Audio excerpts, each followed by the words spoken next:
You got me. When I realized that big deadly snake had bit Manny, it was like a dagger in my heart. This was a huge fang viper that injected everything he had into Manny. Give me the tongs, give me the snake tongs. Let's go, we gotta move fast. Either we get this guy to a hospital or he's gonna die.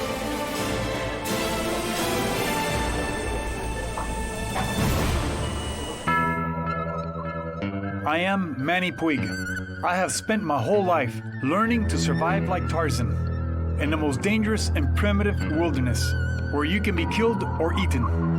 I have learned the ways of giant, man-eating predators, deadly sharks and reptiles, where every encounter may spell disaster in the savage wild.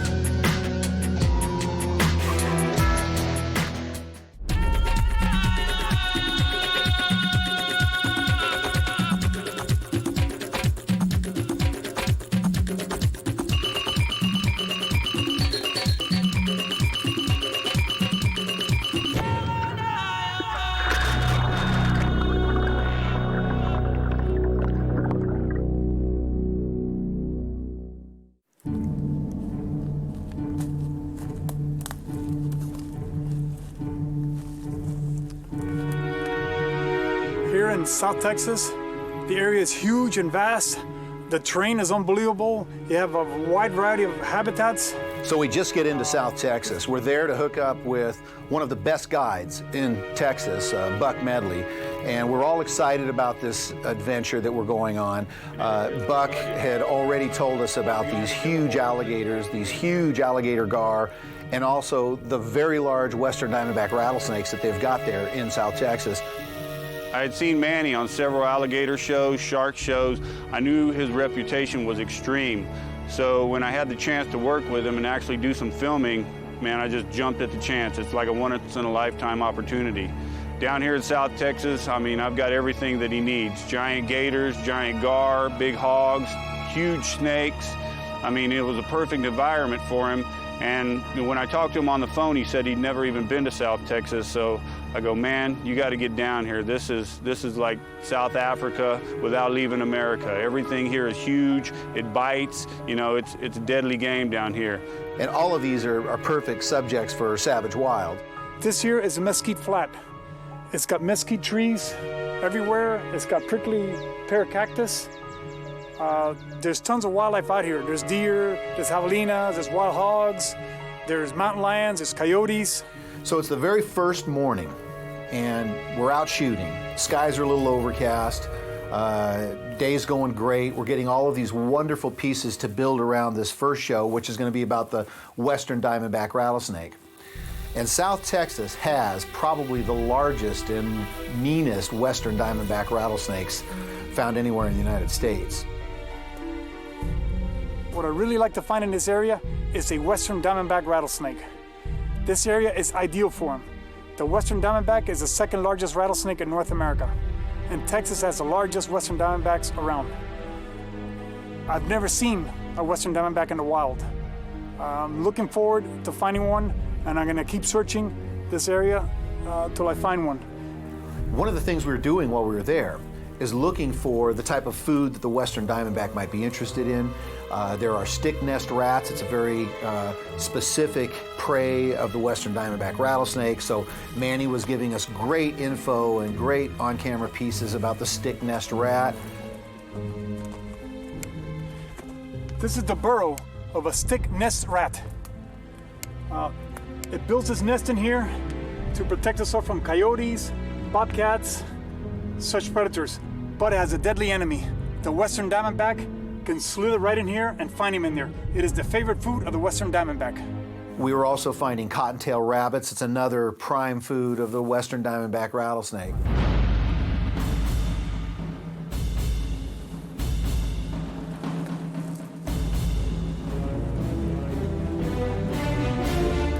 Rabbits, one of the best foods for the western diamondback. This area is awesome. There are rabbits everywhere. We're moving through the terrain. Manny's doing a wonderful job painting the picture of the habitat that the western diamondback rattlesnake prefers.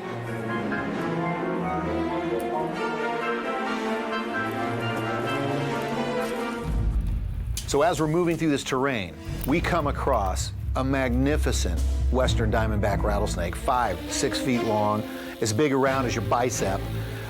We all took one look at it and knew that this was a powerful, dangerous snake. Not anything you would ever want to get bit by, that's for sure. Manny was very comfortable with the possibility of working with it, so we set up. Manny started to approach the snake. You know, everything was going as it always goes on Savage Wild. We all believe in Manny so much, and Manny's got that ultimate confidence. We're all basically going through the same routine that we always do with Savage Wild.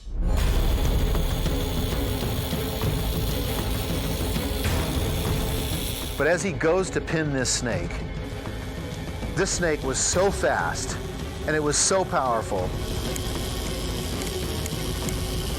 Manny just was not able to pin it. Once the crew realized what had happened, nobody panicked.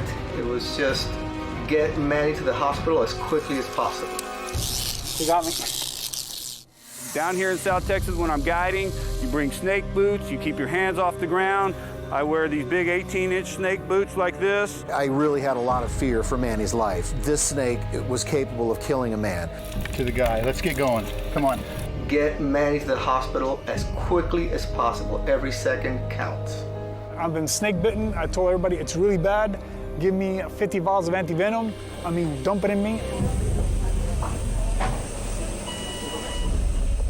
So as we're moving through the terrain, we come across a magnificent western diamondback rattlesnake. Probably 5-6 feet long, big around as your bicep. And I took one look at this snake and I knew that is a seriously dangerous, very powerful animal. And because we're working with Manny Puig, we're all confident it's going to be another great episode of Savage Wild. And I didn't have any problem finding this one. He's an awesome specimen, but he must have heard my footsteps and he's rattling away, so I gave away his position. Actually, the rattle is a defense for him. To keep animals from stepping on him, they rattle that way. I gotta make sure he doesn't run into the cactus. I got him right where I want him. I just gotta make sure he calms down so I can get around him. Manny maneuvers around the snake a few times.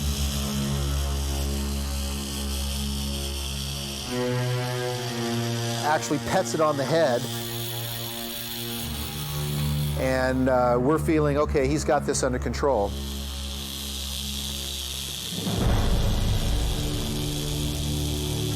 I'm running camera 1. I've got the wide angle lens. I'm pretty much over Manny's shoulder. And as he approaches the snake, I move in close. Cuete is on camera 2.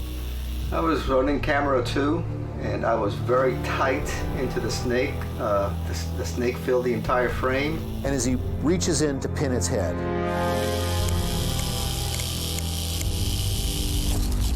this snake was so lightning fast, it was so powerful that everything just went crazy. And I could see Manny did get control of it, but my heart was racing and I was really hoping that he hadn't been bit, but I couldn't really tell. So when I saw Manny's hand reach in and grab the snake by the head, just behind the head, that snake just started moving and twisting, and it was such a powerful animal. And I knew that Manny was in trouble. I just didn't want to believe it. I was just waiting for him to come up and say, okay, here's the snake, and bring it up. And instead I heard him say, I got hit, and it just, my heart sank to my stomach.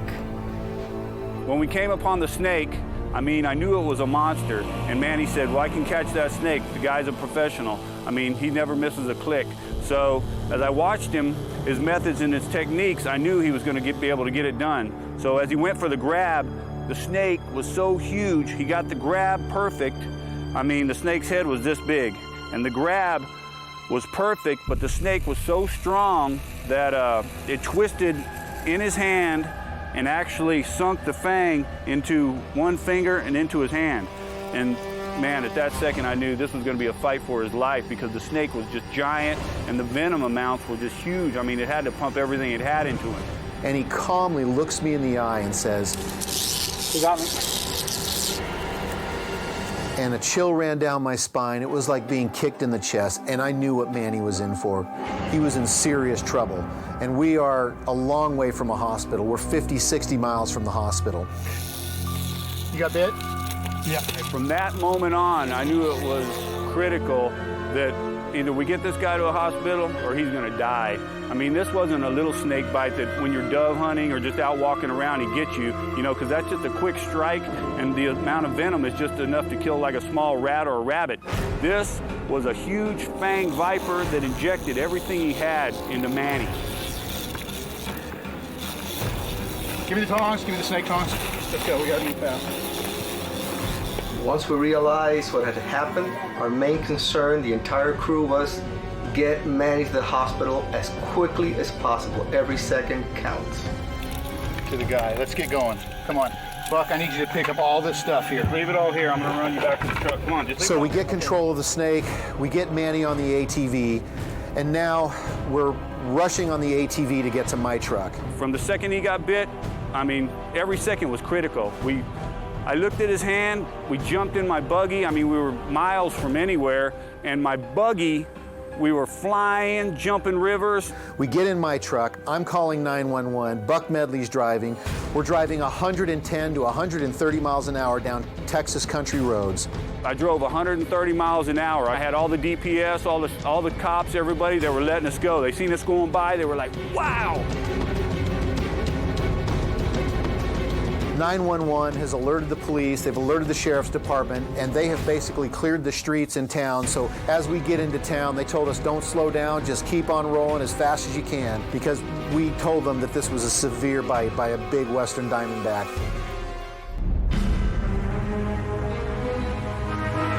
I've been snake bitten. I told everybody it's really bad. Give me 50 vials of anti-venom. I mean, dump it in me. As soon as he walked into the ER room, they said that he might have a possibility of losing his hand. He could lose his hand, and I about sank to my knees. I was not ready for that. He got me. When I realized that big deadly snake had bit Manny, it was like a dagger in my heart. I really had a lot of fear for Manny's life. This snake was capable of killing a man. Hey, let's get going. Come on. Buck, I need you to pick up all this stuff.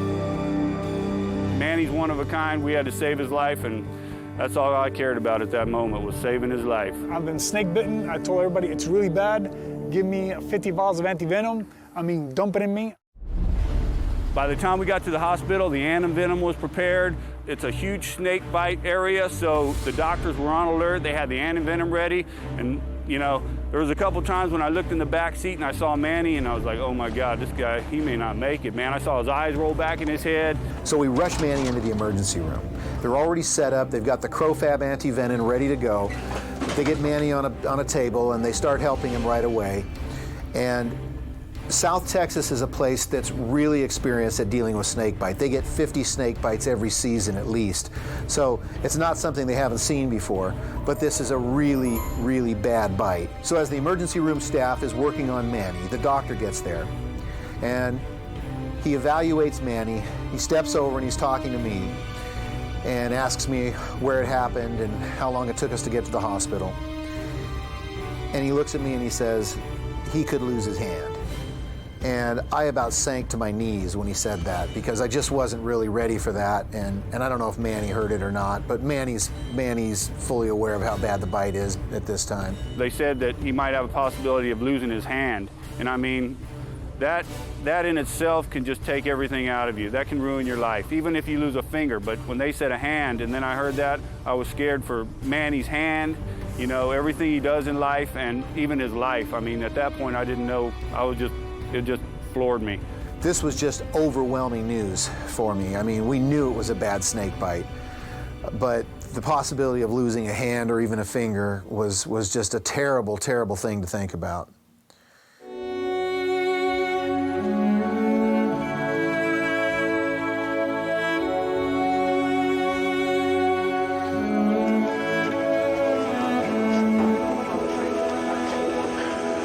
Hey buddy, how you doing, man? Well, third day after getting bit by a western diamondback rattler.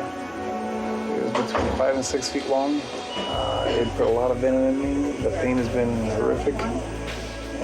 But just now the swelling's getting down. They've given me, I don't know, maybe 28 vials of antivenom. And I'm just waiting it out, to heal this, It's my second bite. I got bitten when I was 17 by a pygmy rattlesnake. And this is my second bite. This is like 10 times the other snake. This is a horrific bite. From the time it bit me, immediately it was like the burning sensation, the swelling, and you can feel the destructive power of the venom. It's like somebody's just eating you alive with a blowtorch, like that, just burning you through. It's like there's no way out, and you just, the pain is just, it's undescribable. But you're gonna be okay. You're in good shape. I'm gonna be okay. It's gonna have to rehab it, it ain't done yet. That's what so I'm in the process of healing right now. Comfortable at the moment. But this is getting bit by a rattlesnake, especially a big one like that. It's just misery. It was an enormous western diamondback rattler that bit me, with huge fangs. I knew I was in for it. Once I got bit and I felt the venom go into me, there's enough venom inside of me to kill me. This western diamondback unloaded everything it had into me. From the minute that snake bit me, I had in the back of my mind that I was going to lose my finger.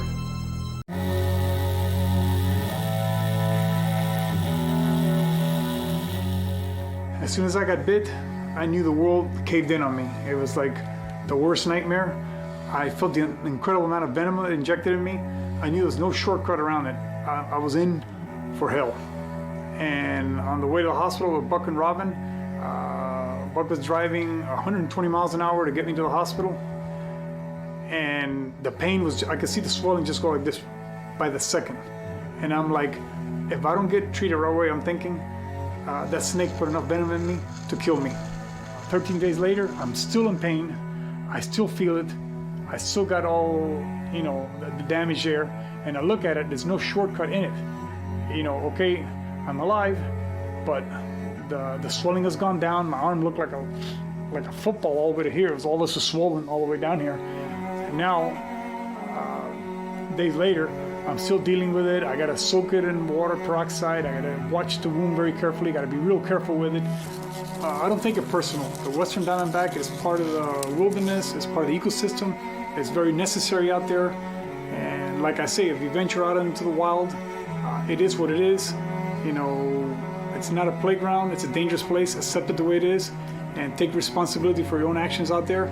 Be real careful. It's a beautiful, wonderful place, but it is a savage wild and extremely dangerous. For a man to recover from a snake bite like that, it's miraculous. The guy he's tough. But he's been bit by big alligators, lots of sharks, and 2 big reptiles, and he's still going. There's no way to put him down. You're not gonna stop Manny, and he's gonna be in the savage wild forever.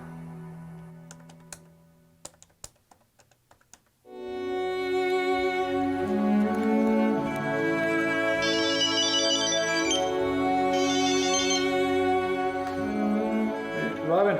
Hey, Manny, how you doing? Good. How you doing? I'm doing great. Just checking in to see how the hand is healing. Well, the hand's good. My brother-in-law came over yesterday.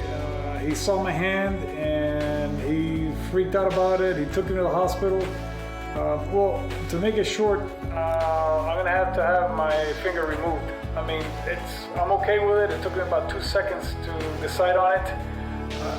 The doctor said it was gonna handicap me, so I really, I'm not worried about the cosmetic. I just want use for my hand, so I told the doctor, yeah, go ahead and cut it off. So I'm waiting to get appointed to get it cut off. Manny, that's just devastating news to hear.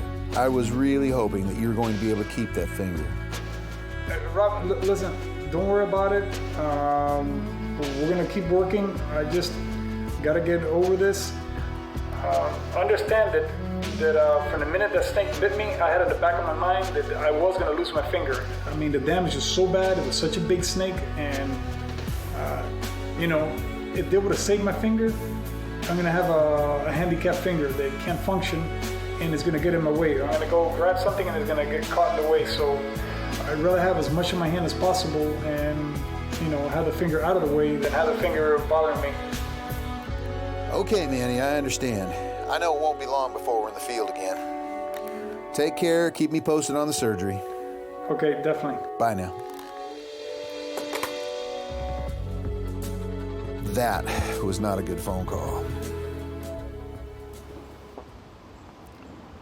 2 months and I have a finger later. I am well on my way to recovery. I'm also feeling a little stronger every day. Keep in mind, I was bitten in the hand. Your eyes cannot see the damage the venom did as it went throughout my body. It literally knocked the daylights out of me. I can't go back and change what happened. My world is full of danger. I accept the consequence.